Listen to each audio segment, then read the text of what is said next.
Hello class, my name is Yvette Beltran. This is my video presentation for KINE 3200. So within the shoulder joint, there are different muscles involved to create movement. I'm going to be talking about one of the intrinsic glenohumeral muscles, which originates from the scapula and the clavicle, and that is the deltoid. Within the deltoid, there are three different heads, however. They are the anterior, middle, and posterior. Within each head, they do have a different origin, but share the same insertion. So for example, the anterior head originates from the clavicle down to the humerus, whereas the middle or lateral head originate from the Cromian process down to the humerus. Finally, the posterior head originates from the spine of the scapula down to the humerus. Let's go ahead and talk about what each of these fibers provide in movement. For example, let's start off with anterior fibers. So your anterior fibers provide movement such as abduction, flexion, horizontal adduction, diagonal adduction, and internal rotation. Now, posterior fibers provide movement such as abduction, extension, horizontal abduction, as well as diagonal abduction, and external rotation. The only movement which is our last fiber, that provides is abduction.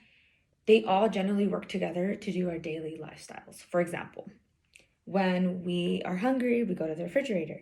So the simple movement of opening a fridge or opening a door is also an example. So the refrigerator.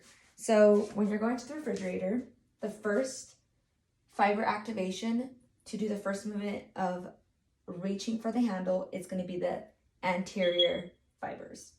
Once you grab it, or once you grab the refrigerator handle, you're going to then begin a pull movement, which is going to activate your posterior heads.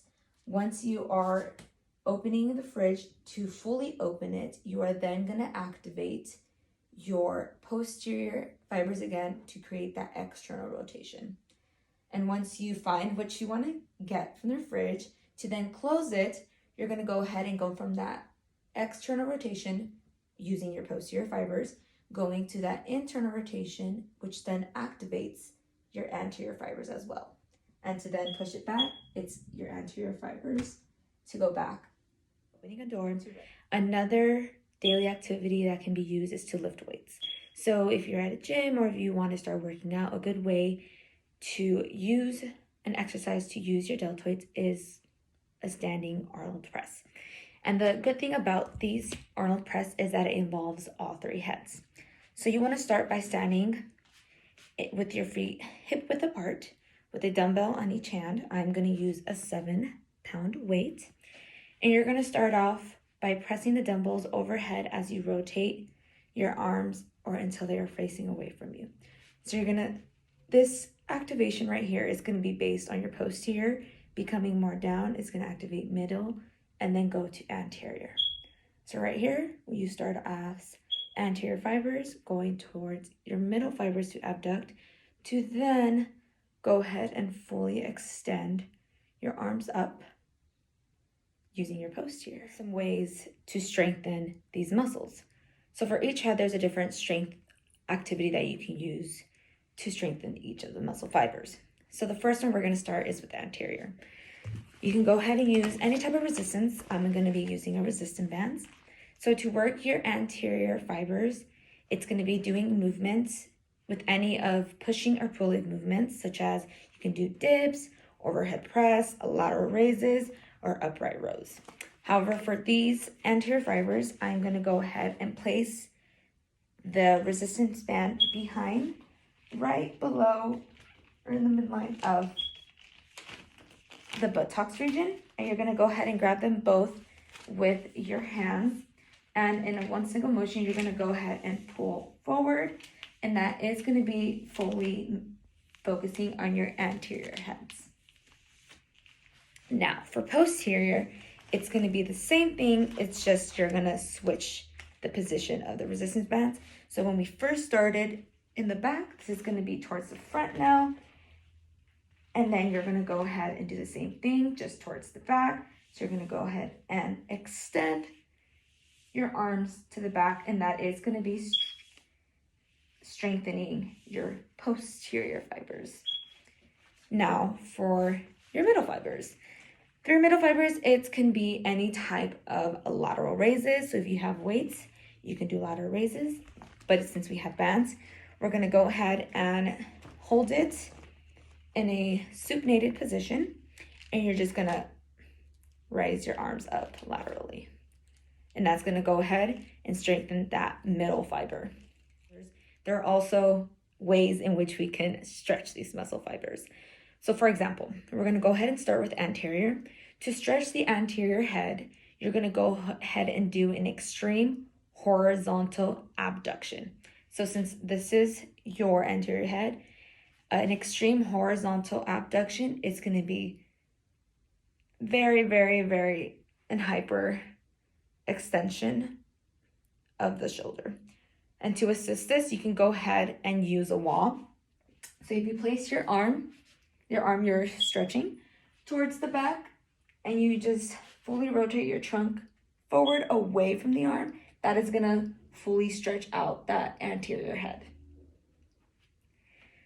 So now let's go ahead and do the middle fibers of the deltoid, and that can be done in an extreme adduction behind the back.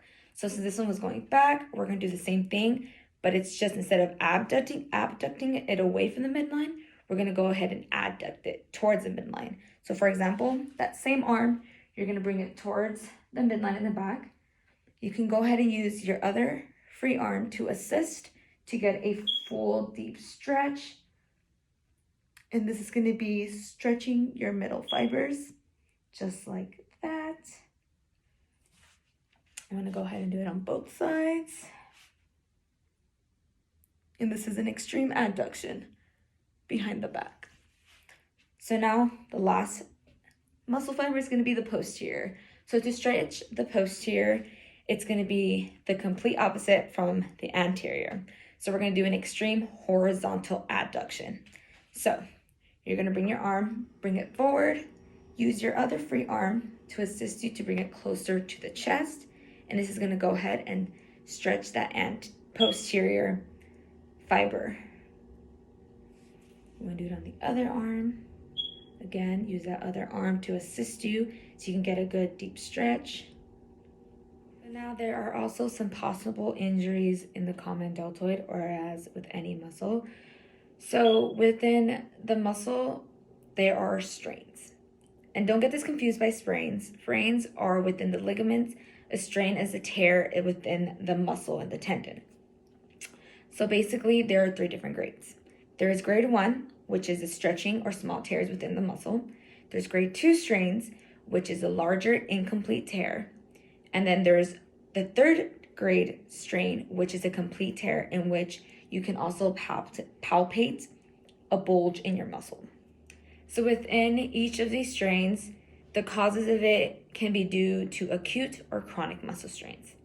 So acute strains are caused by a one event, such as using poor body mechanics to lift something heavy. So let's just say you're doing that overhead press and you have bad form. That is going to create an acute strain in that one event. However, if you keep doing that overhead press with that same bad form, that's going to then lead to a chronic muscle strain, which results from repetitive injuries when you stress a muscle doing the same motion over and over again. So that's basically if you keep doing that same bad form and not fixing it, that's going to go ahead and make it a chronic muscle strain, which can lead to a complete tear. So now I hope that you guys are better aware of the deltoid muscle and are a little bit more familiarized with it. Thank you, and I hope this helped you guys out. Have a nice day.